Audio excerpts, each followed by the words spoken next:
পাশে তার নববধূ। শোনা যাচ্ছে বাধ্য হয়ে নাকি বিয়ে করতে হয়েছে তাকে। তবে কপালে চুমু দিয়ে ঘোমটা খুলিয়ে দিলেন সার্জিস আলম তার নতুন বউকে। ইতিমধ্যে আপনারা সেটা দেখতেই পাচ্ছেন। আমার বিয়ে হয়ে গিয়েছে, না হলে তো আমার পরে বিয়ে আসলে প্রবলেম। সার্জিস আলম ভাই এদেরকে আমি পাই যাতে। দর্শক, ব্রেকিং নিউজ। আজ তরুণ সুন্দরীদের মন ভেঙে নিজের মা বাবার পছন্দের পাত্রী তাহমিনা ইসলামকে বিয়ে করলেন সার্জিস আলম। দর্শক, বিস্তারিত জানতে ভিডিওটি না টেনে শুরু থেকে শেষ পর্যন্ত দেখুন। সার্জিস আলম হলেন একজন বাংলাদেশি আন্দোলনকারী এবং কোটা সংস্কার আন্দোলনের অন্যতম সমন্বয়ক এবং সাবেক বাংলাদেশ ছাত্রলীগ নেতা।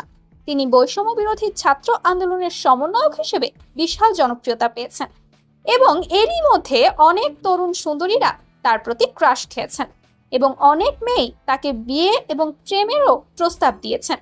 আর এইসব ঘিরে সকল তরুণ সুন্দরীদের মন ভেঙে নিজের মা বাবার পছন্দের মেয়ে বিশ্ব সুন্দরী তাহমিনা ইসলামকে বিয়ে করলেন আজ। সার্জিস আলমের বিয়ের বিষয়ে তার বাবা বলেন, এই মুহূর্তে বিয়ে দেওয়ার কারণ হলো বর্তমানে অসংখ্য মেয়ে সার্জিস আলমকে বিয়ের এবং প্রেমের প্রস্তাব দিচ্ছে, যার কারণে সার্জিস যাতে ভবিষ্যতে কোনো নারী কেলেঙ্কারি বা কোনো প্রবলেমের মধ্যে না পড়তে পারে, সেজন্যই তাকে এত তাড়াতাড়ি বিয়ে। আমার ক্রাশ বলতে আসলে আমি প্রথম ক্রাশ খাই ওর পরে হয়ে যায়, এবং এটা হচ্ছে আমার ফার্স্ট ক্রাশ। অবশেষে বিয়ে করে ফেললো বৈষম্য বিরোধী ছাত্র আন্দোলনের সমন্বয়ক সার্জিস আলম। তো বন্ধুরা, কোথায় বিয়ে করলেন এই সার্জিস আলম এবং হঠাৎ করে কেন বিয়ে করলেন তা নিয়ে থাকতেছে আজকের ভিডিওতে বিস্তারিত। শুধু তাই না, এই সমন্বয়ক সার্জিস আলমের বাবা ও চাচাও সার্জিস আলমের বিয়ে নিয়ে খুবই গুরুত্বপূর্ণ তথ্য দিয়েছেন। চলুন ভিডিওতে আজকে আর বেশি কথা বাড়াবো না, সরাসরি আজকে আমরা চলে যাব মূল ভিডিওতে। সুপ্রিয় দর্শক, সার্জিস আলম একজন বাংলাদেশি ছাত্রনেতা এবং বৈষম্য বিরোধী ছাত্র আন্দোলনের অন্যতম সমন্বয়ক। সাহসিকতার কারণে আন্দোলনের সময় সোশ্যাল মিডিয়াতে ব্যাপক জনপ্রিয় হয়ে ওঠেন তিনি। আজকের এই ভিডিওতে আমরা সমন্বয়ক সার্জিস আলমের ব্যক্তিগত জীবন সম্পর্কে জানব। বিস্তারিত জানতে ভিডিওটি না টেনে শেষ পর্যন্ত দেখতে থাকুন। 2024 সালে বাংলাদেশ সরকারি চাকরিতে কোটা সংস্কারের দাবিতে যে আন্দোলন গড়ে ওঠে, সে আন্দোলনে সার্জিস আলম গুরুত্বপূর্ণ ভূমিকা পালন করে। তিনি বৈষম্য বিরোধী ছাত্র আন্দোলনের সমন্বয়ক হিসেবে আন্দোলন পরিচালনা করেন এবং শিক্ষার্থীদেরকে নিয়ে মাঠে লড়াই করেন। সার্জিস আলম বিভিন্ন শিক্ষা প্রতিষ্ঠান ছাত্রদের একত্রিত করে আন্দোলনের একটি কেন্দ্রীয় কাঠামো তৈরি করেন।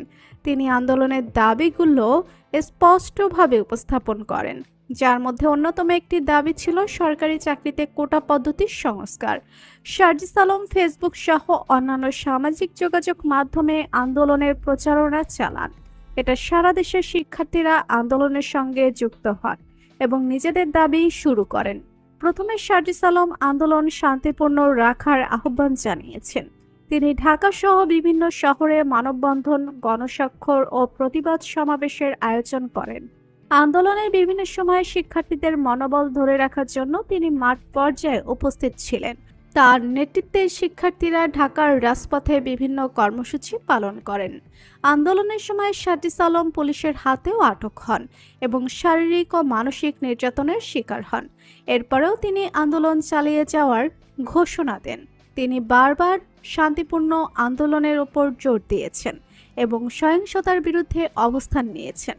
সার্জিস আলম শিক্ষার্থীদের একত্রিত করতে এবং তাদের মনোবল ধরে রাখার জন্য কঠোর পরিশ্রম করেছেন। তিনি সবসময় বলতেন, একসঙ্গে কাজ করলে সফলতা আসবে। আজ তার কথাই সত্যি হয়েছে। সকল ছাত্রছাত্রী ও সাধারণ মানুষদের নিয়ে লড়াই করে দেশকে ফ্যাসিস্ট হাসিনা সরকার থেকে রক্ষা করেছেন। এরপর থেকেই তার ব্যক্তিগত জীবন সম্পর্ক জানার জন্য অনেকে আগ্রহী হয়ে উঠেছেন। সার্জিস আলম 2রা জুলাই 1998 সালে জন্মগ্রহণ করেন। তিনি বিএ শাহীন কলেজ ঢাকা থেকে মাধ্যমিক ও উচ্চ মাধ্যমিক শিক্ষা সম্পন্ন করেন। এরপর তিনি ঢাকা বিশ্ববিদ্যালয়ে ভর্তি হন। রাজনীতির দিক থেকে সার্জিস আলম ছাত্রলীগের সাথে জড়িত ছিলেন। কোটা সংস্কার আন্দোলনের সময় সার্জিস আলমের কিছু ছবি ভাইরাল হয়, যেখানে তাকে ছাত্রলীগের নেতাকর্মীদের সাথে ছবি তুলতে দেখা গিয়েছে। তবে এই বিষয়ে আলোচনা শুরু হলে তিনি এ বিষয়ে সবাইকে বলেন, ওই ছবিগুলো দিয়ে তার বিরুদ্ধে উদ্দেশ্য প্রণোদিতভাবে নানা মিথ্যা গুজব ছড়ানোর চেষ্টা করেছিল বিরোধী দলের লোকজন। তবে তারা এ বিষয়ে ব্যর্থ হয়। এদিকে গত কয়েকদিন ধরে আরেকটি বিষয় নিয়ে সামাজিক যোগাযোগ মাধ্যমে ব্যাপক আলোচনা শুরু হয়। যেখানে বলা হয়েছে সার্জিস আলম বিয়ে করেছেন। তবে সার্জিস আলম এ বিষয়ে কোনো কিছুই বলেননি। তো বন্ধুরা, ছাত্র আন্দোলনের অন্যতম সমন্বয়ক সার্জিস আলমকে আপনার কেমন লাগে জানিয়ে দিন কমেন্ট করে। জি না, এখনো বিয়ে হয়নি, হয়তো বা সামনে বলছিল যে সেদিন সার্জিস আসছিল এই 5-7 দিন আগেই, তখন বলছিল দাদা কি খবর, আমার মানে তোমার আমাকে সুসংবাদটা কতদিনে শোনাবা। এই আর কি, মানে যে হয়তো বা উনিও আশা করে আছে, সেজন্য খুব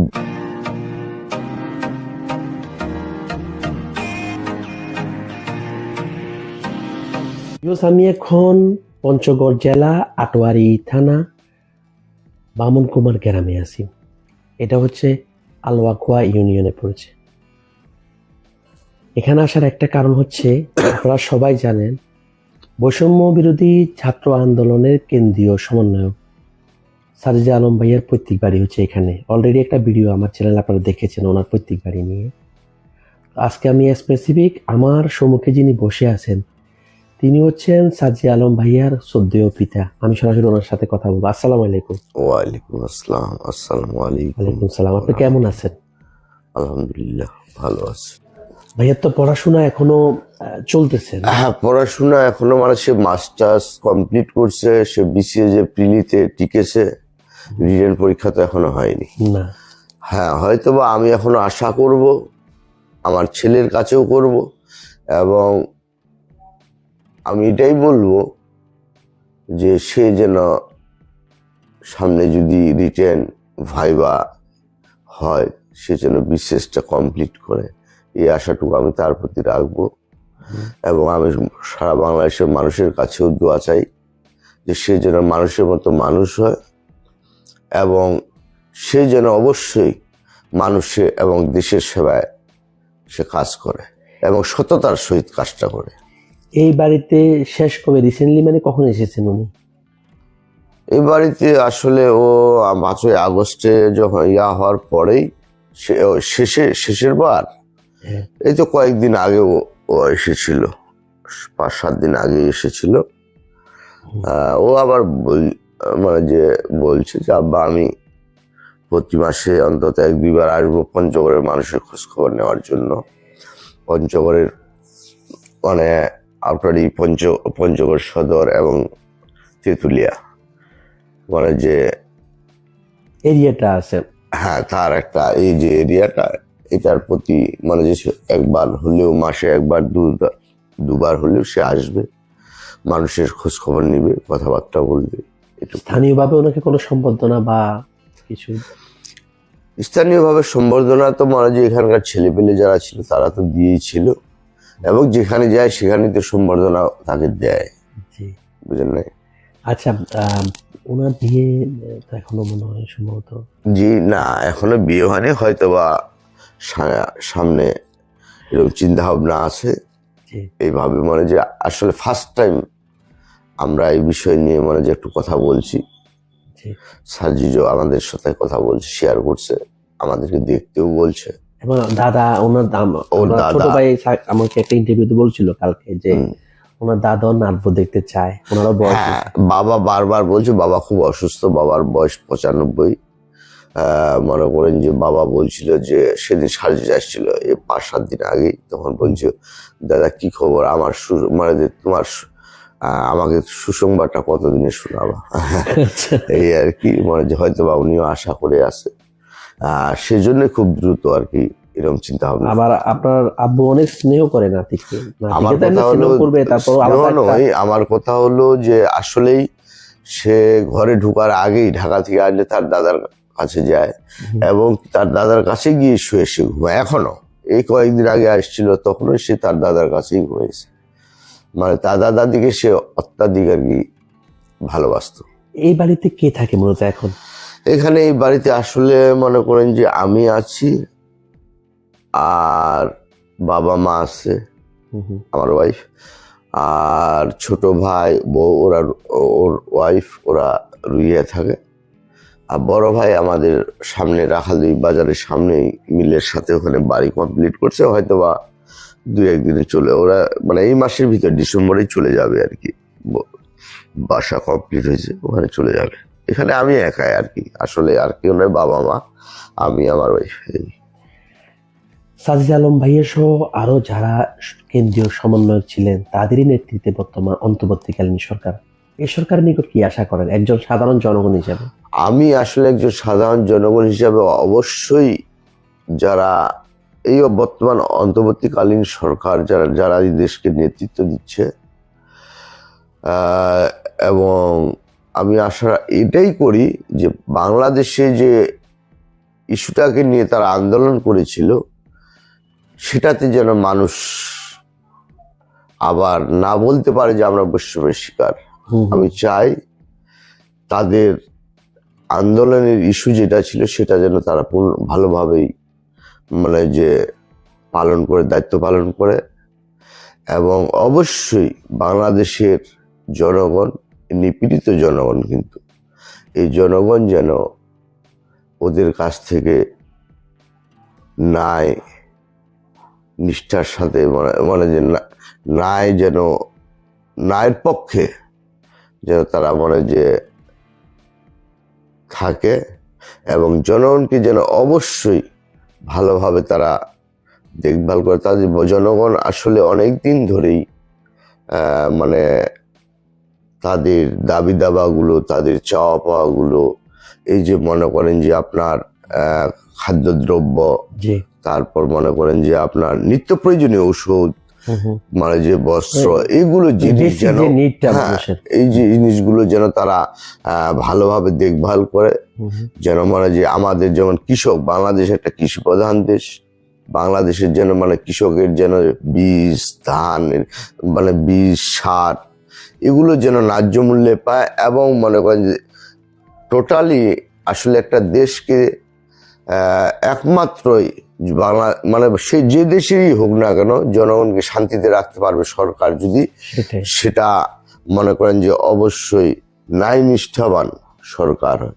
আর যদি আগে মানে যে পুরোনো আগের মতোই যে সরকারগুলি ছিল যদি এইরকমই থেকে থাকে হয়, সে আমি নাম ধরে বলছি না, তাহলে বাংলাদেশের জনগণের কষ্টের শেষ হবে না। পাশাপাশি এই যে শান্তি সুখ পাওয়ার জন্য যে মানুষ জীবন দিল, রক্ত দিল, এটার মূল্য থাকবে না যদি তারা দেশের জনগণকে ভালোভাবেই মানে চালাতে না পারে। আরেকটা কথা বলবো, ভাইয়া কিন্তু বক্তব্যের জন্য সবার কাছে একটু প্রিয়, মানে ওনার ভাষণ বা উপস্থিত যে বক্তব্যগুলো ছোট থেকে ছিল না, ওই যে জাতীয় বিতর্ক প্রতিযোগিতা উনি মানে কিসে থেকে ওনার এই যে, আসলে আমি সেটা বলতে পারবো না, আসলে জাতীয় বিতর্ক প্রতিযোগিতায় সে সবসময় ফার্স্ট ছিল, সে জেলা পর্যায়ে তার অনেকগুলো আপনি দেখেছেন। কালকে আমি মনে করেন যে সে জাতীয় বিতর্ক টেলিভিশন প্রতিযোগিতা, সেখানেও তিনি মানে যে প্রথম স্থান অধিকার করছিলেন। সে 5ই আগস্ট মানে 15ই আগস্টের বক্তব্য, সেখানে তিনি মানে যে এরকমই ছিল।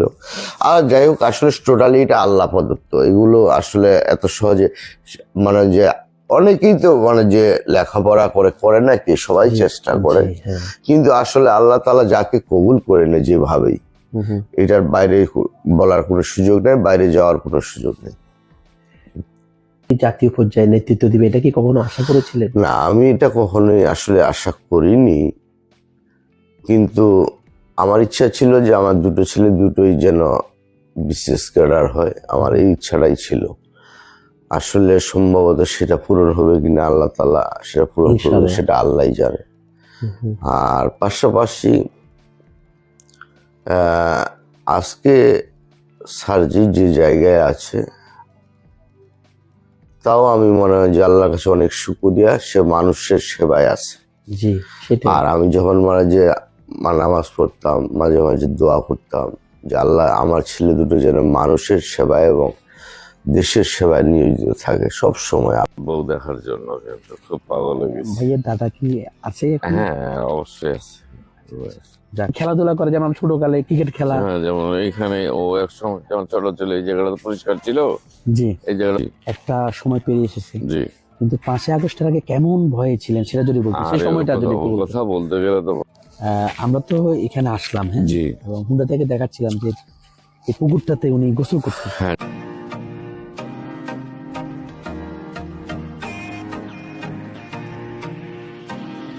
বিষয় জানতে চাইবো, ভাইয়া এসএসসি কত সালে সাজিদ আলম ভাইয়ার? উনি 14 সালে মনে হয় 14 সালে। এখন তো ভাইয়া বিয়ে না, উনি বিয়ে করেনি, তবে ভাইস্তাকে বিয়ে দিব। হ্যাঁ, ওনার দাদা চায় ওনার নাত বউ দেখার জন্য, কিন্তু খুব পাগল হয়ে গেছে। ভাইয়ের দাদা কি আছে এখন? হ্যাঁ, অবশ্যই আছে। যাক, তাহলে তো এটা অনেক ভালো। আমরা এখনো, আমার মাও আছে, আমার আম্মা, আমার বাপ, সাজিদের দাদি, দাদা, ফুপু, ফুপা, এরা সবাই আছে। এখনো কেউ পরপারে যাওয়া হয়নি, ইনশাআল্লাহ আমরা আছি। না, আমিও চাইবো যে আসলে ওনারা থাকতে ওনাদের জীবন দশায় যেন নাতিব্য দেখতে পারেন। আপনার মা, বাবা, অর্থাৎ সাজিদ আলম ভাইয়ের দাদা দাদুর কথা বলছিলাম, জি। নাতব দেখা সেটা একটা বিশাল ব্যাপার। একটা তো আনন্দ ওনারা এখন পেলই, যতটুকু ওনারা তো বুঝে, জি, আসলে সেটা বিশাল ব্যাপার আমাদের জন্য। জি।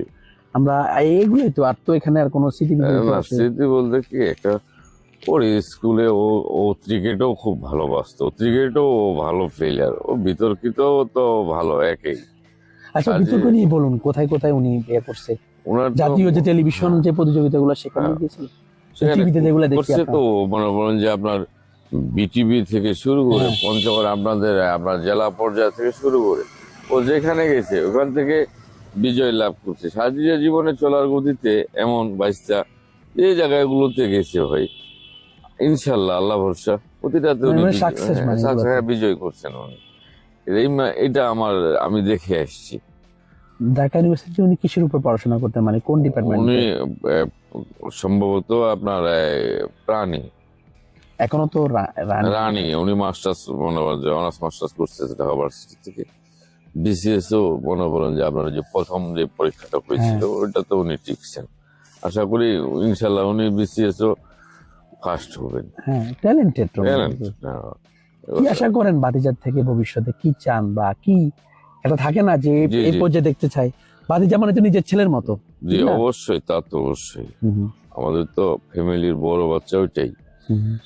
কথা হচ্ছে যে আমার ভাইস্তা দেশের জন্য, দশের জন্য নয়, দেশের জন্য কিছু করুক। হ্যাঁ, এটাই। আর বেশি আর কি চাইবো? আর আমরা তো মনে করেন যে আমাদের চাওয়ার কিছু নেই, চাওয়ার কি আছে একটু।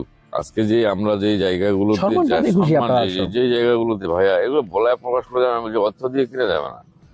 এগুলো তো টাকার মান হয় না, মান ঘোষিত দিয়ে হয় না। মানুষের জীবনের টাকা তো সবারই বাসায় আছে। আজকে আসলে খুবই আমাদের পরিবার খুব গর্বিত এবং খুব খুশি আমরা। এটা আপনার ভাষায় মানে বলা প্রকাশ করে পারবো না। ভাতিজার কল্যাণে এখন পুরো বাংলাদেশ আপনাদেরকে চিনে।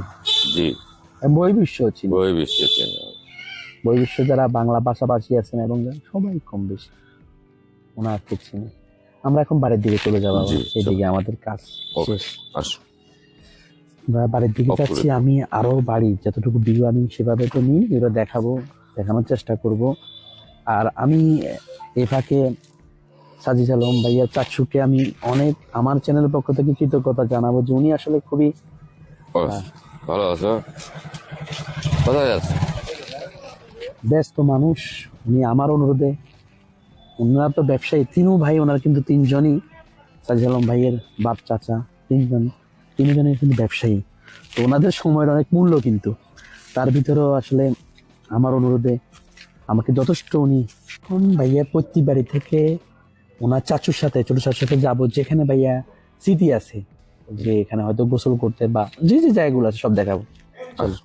আমি চাচুর সাথে যাচ্ছি। ওনার সাজিদ আলম ভাইয়ের প্রত্যেক বাড়ি থেকে বের হয়ে ওনার বাড়ির আশেপাশে যে জায়গাগুলো আছে, যেখানে একটা কথা চাচু বলছিলেন যে সাজিদ আলম ভাইয়ার শৈশব কৈশোর কিন্তু এখানে কেটেছেন, এবং সবচেয়ে বড় কথা হচ্ছে এখনো ওনার ফ্যামিলি মেম্বার যারা আছেন, ওনার চাচা, জ্যাঠা এবং ওনার বাবা, ওনারা কিন্তু এখানেই থাকেন এবং এখানে ওনাদেরকে অনেক সম্মান করে। এলাকাতে ওনাদের একটা ভালো পরিচিতি আছে, খানদানি একটা ফ্যামিলি। তো আমি যাব, ওনার সাথে যাচ্ছি, অলরেডি দেখিয়ে দেবে কোথায় কোথায় আসলে উনি খেলাধুলা করে। যেমন ছোটকালে ক্রিকেট খেলা, যেমন এখানে ও একসময় যেমন ছোট ছিল, এই জায়গাটা পরিষ্কার ছিল, জি, এই জায়গাটা পরিষ্কার, ব্যাডমিন্টন খেলতো রাত্রেবেলায়। হ্যাঁ। ও ক্রিকেট খেলতো আমাদের ওই রাখালদেবী বাজারে, ওখানে আদর্শ স্কুলের ওখানে। আর পুকুর কোনটা, বাড়ির যে পুকুর থাকে একটা? বাড়ির ওই পাশে একটা পুকুর আছে সড়ক, হ্যাঁ। পুষ্কুনি ওই পাশে একটা আছে। কোনটাতে গোসল করতো বা ছোটকালে? ওইটাতে তো অনেকবারই করছে। তো ওটা কোনটা, দূরে আছে এখানে? ওই যে কাছে। আচ্ছা, যাই না আমরা। এগুলো তো আপনাদের জায়গা, সবাই মিলে না?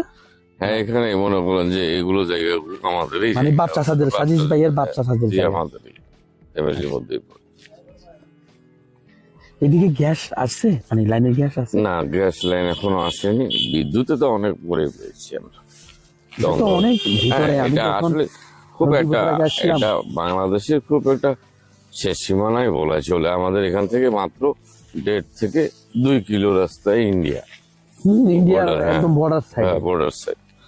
ঠান্ডা তো প্রচুর পড়ে। হ্যাঁ, আমাদের এদিকে তো ওই তো ঢাকায় তো এত ঠান্ডা না, আমি ঠান্ডা না, কিন্তু আমাদের এদিকে তো আমার অনেক। গলা ভেঙে গেছে। ওই যে আপনার পঞ্চগড়ে যে ওই পাশটা যে আমাদের পাহাড় একটা এলাকা আছে, ওই জায়গাটার জন্য এদিকে মনে করেন যে খুবই আমাদের এদিকে আসলে উত্তরবঙ্গটা এমনি খুবই ঠান্ডা বেশি। হ্যাঁ, এই যে রংপুর সাইড বলেন, ওগুলো থেকে ঠান্ডা শুরু হয়। হ্যাঁ, আর এখানে তো শেষ সীমানা তেঁতুলিয়া, পঞ্চগড়ের তেঁতুলিয়া সীমানাতে গেলে ঠান্ডা আরো বাড়ে। এই রাস্তাটা কখন হয়েছে, আরো আগে না? না, এটাই তো কিছুদিন আগে হইলো। এটা ধরেন যে বর্ষখানেক হইলো হওয়ার। এর আগে আমরা কাচিতে ছিলাম। একটা বিষয় জানতে চাইবো, এখন হয়তো আপনাদের জন্য অনেক আনন্দের জি, একটা সময় পেরিয়ে এসেছে, জি। কিন্তু 5ই আগস্টের আগে কেমন ভয়ে ছিলেন সেটা যদি বলতেন, সেই আরে সময়টা যদি একটু বলতেন। কথা বলতে গেলে তো ভাই মারাত্মক দৃশ্য। কথা বলা তো কঠিন ব্যাপার। ওই দিন খুবই খারাপ গেছে এবং খুব টেনশন ফিল আমরা আমাদের ফ্যামিলিগত ভাবে আমরা ছিলাম। জি। বাচ্চা রাজপথে মনে করেন যে গুলির বুকে হাঁটছে, কখন মারা যায়, কখন কি হবে এটা বলা যাবে না। এটা নিয়ে অনেক কথাও হয়েছে ফ্যামিলি থেকে, বুঝছেন। আপনারা তো একটা ভয়ে ছিলেন। হ্যাঁ, ভয়ে তো ছিলাম। এবং যখন ডিপি কার্যালয়ে ওনাকে নিয়ে যায়, হ্যাঁ, তখন তো আমরা খুবই আতঙ্কিত ছিলাম কি না যে কি বলবো। হারুন যে মানুষ মাথা নষ্ট করা লোক, তখন আমরা খুব ভয় পেয়েছিলাম আমাদের ফ্যামিলিগত থেকে। এলাকাবাসীও খুব প্রচন্ড চিন্তিত ছিল বিষয়টা। এবং অনেক খবর তো পাওয়া যেত না, নেট বন্ধ ছিল। নেট বন্ধ করে রাখছিল অনেক অনেক। যখন নেট বন্ধ করে তখন আমরা পাগলেই ছিলাম, এক প্রকার মাথা ঠিক ছিল না, এটা বলা যায়। এখন সাজিস ভাইয়ার ছোট শাশুর সাথে, যেখানে ভাইয়া যে পুকুরটাতে স্মৃতি আছে গোসল করতেন, আমি সেখানে যাব বাড়ি থেকে। আমরা তাই যাচ্ছি, বাড়ি থেকে চাচু আছে আমার সাথে।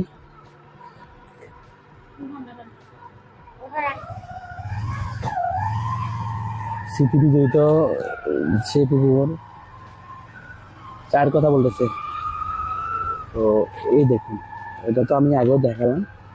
এখন সাজিদ ভাইয়ার ছোট শাশুর সাথে যাচ্ছি এক্স্যাক্টলি ওনার বাড়ির পাশে যে পুকুরটা আছে, বড় পুকুর। এবং এই যে দেখছেন খালি জমিগুলা, কিন্তু এটা হচ্ছে সাজিদ ভাইয়াদের বাপ চাচাদের জমি। এই যে খালি জায়গাগুলো দেখছেন সবগুলো এই জমিগুলো। আর এই হচ্ছে ভাইয়ার গ্রামের একটা চিত্র, অনেক সুন্দর একটা গ্রাম এটা না। দেখুন এই পুকুরে কিন্তু সাজিদ ভাইয়া গোসল করতেন। আমরা তো এখানে আসলাম, হ্যাঁ, জি। এবং হুন্ডা থেকে দেখাচ্ছিলাম যে এই পুকুরটাতে উনি গোসল করতেন। হ্যাঁ, জি, গোসল করতেন। এবং অফ ক্যামেরা বলছিলেন যে এই বাড়িটা ওনার চাচার। জি, জি, এটা আমার চাচতো বড় ভাই। হ্যাঁ বাজি, এটা না? জি, মানে আপনার চাচতো ভাই? চাচতো ভাই, হ্যাঁ, চাচতো ভাই। আপনাদেরই তো ব্লাড। হ্যাঁ, আমাদের ব্লাড। পুকুরটা যদি একটু আমরা এদিকে আসি দেখি, পুকুরটা কিন্তু ওনার বাড়ি থেকে অল্প, যদি 1 মিনিট হাঁটা হয়। ওটা আমাদের জমির সাথে তো ল্যান্ড। হ্যাঁ, ওই জমিগুলো আবার কিন্তু এই সাজিদ আলম ভাইয়ার বাচ্চা তাদের। জি, প্রত্যেক জমি বা দাদার সময় যে খালি দুইটার সাথে এবার সাথে এটাই। এটা কত শতাংশ হবে? এটা হবে, এখানে তো অনেক জমি আছে। জমিটার সাথে তো পুরোটা মিনিমাম ধরেন যে প্রায় 25-26 শতক আছে মিনিমাম, স্পেস সহ। এখানে ভাইয়া গোসল করতেন না? হ্যাঁ, গোসল করতেন। আর কোনাগনি যার বা ওনার দাদার ভয়ে ওই পাক দিয়ে উঠতেন, দাদাকে সব ভয় পাইতেন খুব। মানে অনেকক্ষণ ছোট বাচ্চারা যেরকম মনে করেন অনেকক্ষণ গোসল করলে হয়তো ঠান্ডা লেগে যাবে, ঠান্ডা লেগে যাবে, দাদা হয়তো এটা নিয়ে রাগ হতে পারে, এই জন্য ভয়ে। জি জি জি জি এটাই। দেখুন কত সুন্দর একটা কথা বলছিলেন সার্জিস আলম ভাইয়া চাচ্ছু, যে ভাইয়া এখানে গোসল করতেন তো অনেকক্ষণ হয়তো বা গোসল করতেন, ঠান্ডা লেগে যাবে, এই জন্য দাদা হয়তো বকতে পারে, এই জন্য উনি লুকিয়ে আরেক সাইড দিয়ে ছোট বাচ্চারা উঠতেন। সেটাই দেখুন, অনেক স্মৃতি বিজড়িত একটি জায়গা এবং ওনার বাড়ির পাশে পড়ছে, অর্থাৎ বাড়ি, তারপরে এই যে খালি জমি সবগুলো কিন্তু ওনাদেরই, ওনার বাপ চাচাদের, তারপরে হচ্ছে পুকুর।